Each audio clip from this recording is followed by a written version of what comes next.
The Nile River, usually a source of life for Egypt, churned angrily. Its waters, once clear and teeming with fish, now flowed thick and red. Dead fish bobbed on the surface, painting a gruesome picture. This was the first of the plagues that would grip Egypt, a sign of divine wrath aimed at the heart of the Pharaoh's cruelty.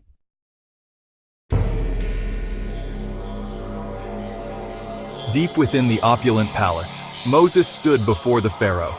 He had come to warn the Pharaoh, to plead with him to let the Israelites go free. Pharaoh, adorned in gold and jewels, listened with a sneer, twisting his lips.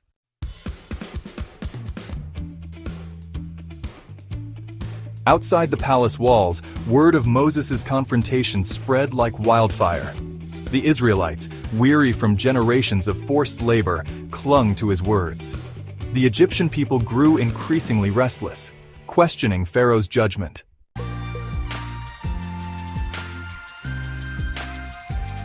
Amidst the despair, a spark of hope flickered.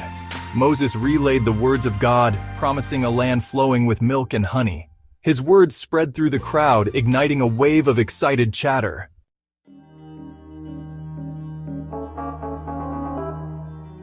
The Israelites prepared for the 10th and final plague. They smeared the blood of a lamb on their doorposts, a symbol of protection. Inside their homes, families huddled together, fear mingling with hope.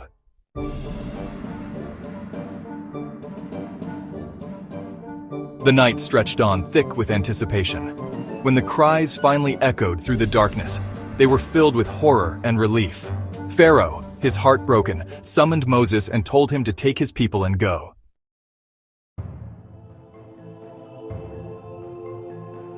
The Israelites marched onward, their newfound freedom palpable. Yet danger lurked as Pharaoh rallied his chariots to hunt them down. Moses urged them onward, his voice a beacon of hope.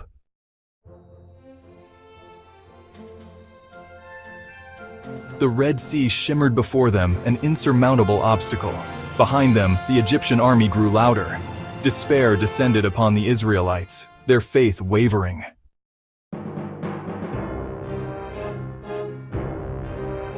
God's voice reached Moses, commanding the Israelites to move forward. Moses raised his staff, and the sea parted, revealing a path of dry land. The Israelites, awestruck, stepped onto the seabed and began their journey.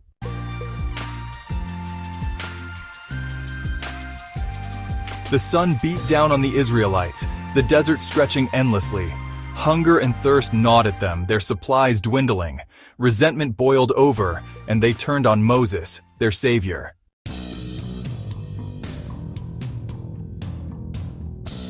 Moses raised his hands towards the heavens, his voice a desperate plea. Tiny white flakes began to drift down from the heavens, settling softly on the sand.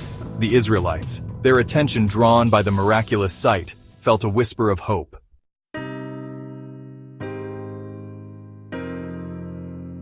The Israelites, their mouths agape, reached out to touch the strange substance.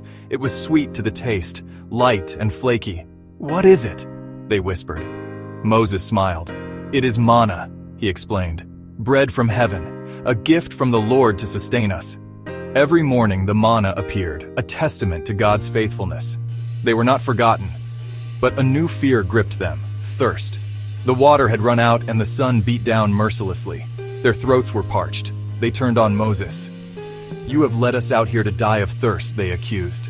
Moses felt their despair. He looked to the heavens. "Lord," he cried out, "my people are dying of thirst."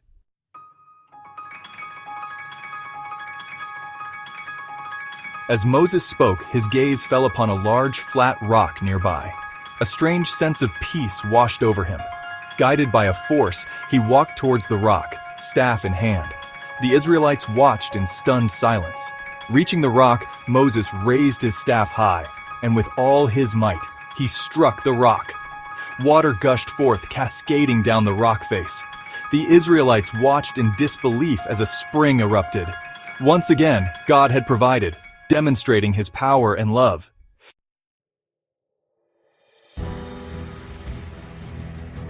The desert wind, once a harbinger of fear, now carried a whisper of something ancient and powerful. It spoke of a mountain wreathed in clouds, where earth touched the heavens. The Israelites, lifted by miracles, felt anticipation. Could this be the promised land? Moses, guided by a pillar of cloud and fire, led them. The air grew heavy with a sense of the divine. Whispers on the wind grew stronger. Sinai, Mount Sinai, the mountain of God. A hush fell over the camp as they reached the base. It loomed above them, touching the heavens. The summit, shrouded in clouds, was both alluring and forbidding. Here God spoke to Moses, his voice booming like thunder. "Moses, ascend the mountain," God commanded. "Come up to me and I will give you tablets of stone."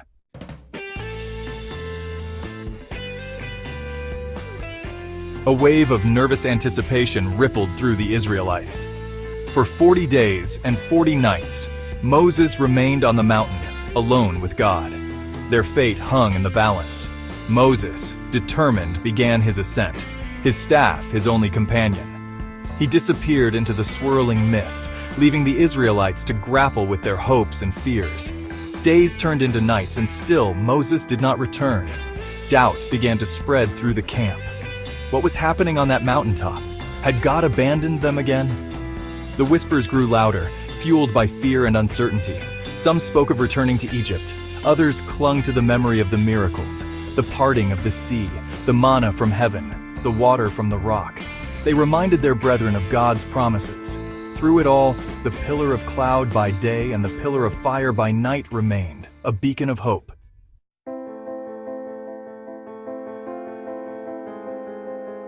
As the 40th day dawned, a collective gasp rippled through the camp. The summit of Mount Sinai, usually obscured by clouds, stood revealed in all its glory. And there, descending from the heights, was Moses, his face illuminated by a light that seemed to emanate from within. He carried in his arms 2 tablets of stone, their surfaces inscribed with the very words of God.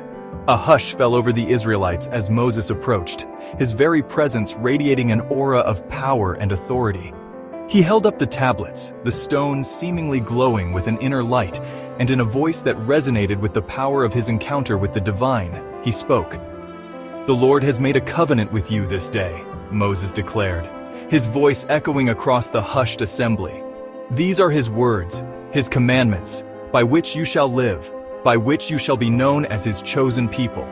One by one he read aloud the 10 commandments, each word etched not only in stone, but also in the hearts of the Israelites. These were not just rules, not just pronouncements from on high. They were guidelines for living, a blueprint for a just and compassionate society. They were a testament to God's love, a roadmap to a life lived in harmony with his will.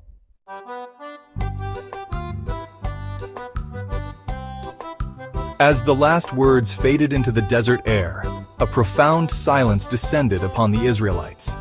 They had witnessed a miracle, heard the very voice of God speaking through his prophet, and received a gift more precious than gold or jewels, a set of principles to guide them, to shape their destiny as a people.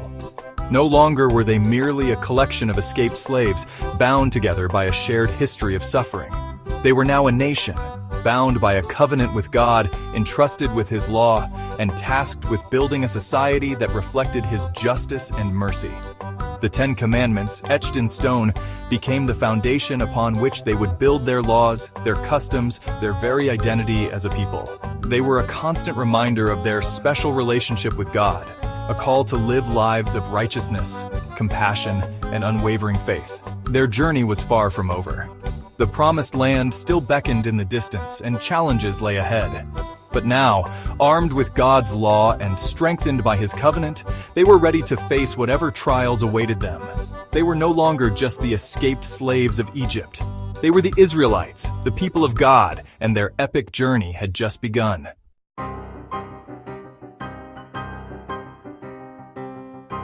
Years, like grains of sand through an hourglass, slipped away. The Israelites, guided by Moses and the unwavering presence of their God, wandered the desert, facing trials and tribulations with a resilience forged in faith. But even the most epic journeys must eventually draw to a close. Atop a windswept mountain, far different from the fiery peak of Sinai, Moses felt the weight of time heavy upon his shoulders. His beard, once as black as a raven's wing, was now streaked with white, a testament to the years spent guiding his people through trials and triumphs. The desert sun, which had beaten down mercilessly throughout their wanderings, now cast long shadows, mirroring the twilight that was settling upon Moses' life. He knew, with a certainty that settled deep in his bones, that he would not be crossing into the promised land. His time was drawing to a close. A wave of sadness washed over him, not for himself, but for his people, the flock he had shepherded for so long. They had come so far, endured so much, yet still, their greatest test lay before them. A world without their leader, a future where they would have to rely on the strength of their faith and the wisdom of their laws to guide them.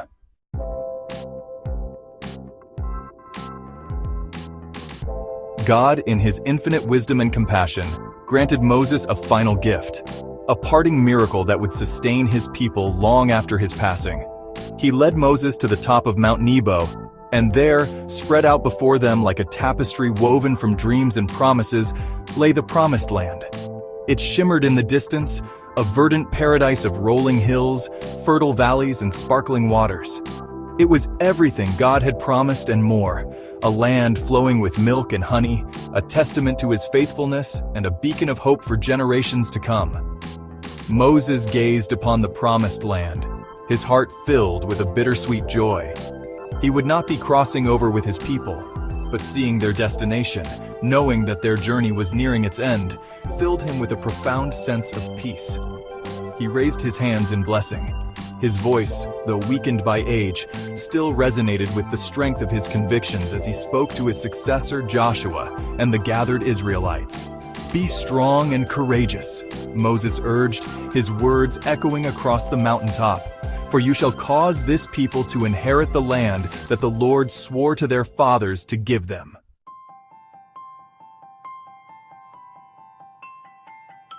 "The Lord your God will be with you wherever you go." And with those words, the spirit of Moses, the greatest prophet Israel had ever known, departed this earthly realm. His passing was mourned deeply, for he had been their shepherd, their guide, their advocate before God. Yet, amidst their grief, the Israelites carried with them the lessons he had imparted, the laws he had delivered, the faith he had instilled in their hearts. Moses' legacy lived on, not only in the written words of the Torah, but in the very spirit of the Israelite nation. He had shown them the face of God, taught them the power of faith, and instilled in them the values of justice, compassion, and unwavering belief. And so, with heavy hearts but spirits lifted by the promise of a new beginning, they prepared to cross the Jordan River and claim their inheritance. Their epic journey, which had begun in the shadow of slavery, was about to reach its culmination. The Promised Land, a testament to God's faithfulness and a symbol of hope for generations to come, awaited. Moses, though gone, would walk with them in spirit, his teachings guiding their steps, his legacy woven into the very fabric of their nation.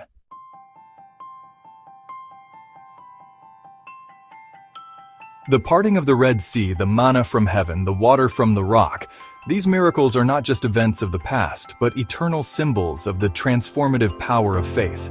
They remind us that even in our own lives, even when faced with our own personal deserts, we are not alone. The story of Moses, retold and reimagined throughout history, continues to inspire us, to challenge us, to remind us that our own epic journeys are far from over. It is a story that transcends time and culture, speaking to the deepest longings of the human heart, the desire for freedom, the yearning for belonging, and the unwavering belief in a power greater than ourselves. As we face the challenges of our own time, as we navigate our own personal wildernesses, let us remember the lessons of Moses, the courage of his convictions, and the unwavering faith that guided him through every trial. Let us, like the Israelites of old, find strength in our shared humanity, hope in the face of adversity, and inspiration in the timeless message of Moses' epic journey. A message that continues to resonate across millennia, reminding us that even in the darkest of nights, the dawn will come, and with it, the promise of a new day.